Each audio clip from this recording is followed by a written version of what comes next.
Прайды ў Беларусі ніколі не было, гэта неправда. Яшчэ ў 1999 годзе з 6 па 9 верасня у Менску прайшоў першы фестываль «Беларусь Гей Прайд» 1999, які сабраў каля 500 удзельнікаў. Ён быў арганізаваны незарэгістраванай беларускай лігай сексуальнага раўнапраўя «Лямда» і часопісам «Форум Лямда». І яшчэ тады падчас адной з частак фестывалю у клубе «Тытанік» адбыўся рэйда-мапу. А ў 2001 годзе 8 верасня ў Мінску адбыўся пешы прайд-марш пад назвай «Лав-парад». Яго арганізатарам зноў выступіла беларуская ліга «Лямда» на чале з Эдвардам Тарлецкім. Парад прыйшоў ад дзяржаўнага цырку да сквера каля адміністрацыі прэзідэнта. Акцыя сабрала каля 1000 удзельнікаў і гледачоў.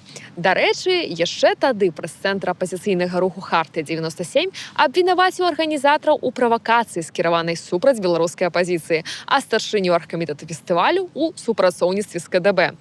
Цікава, што нават праз 24 гады беларускія апазіцыянеры-гамафобы вінавацяць беларускіх квір-актывістаў у гэтых жа самых рэчах.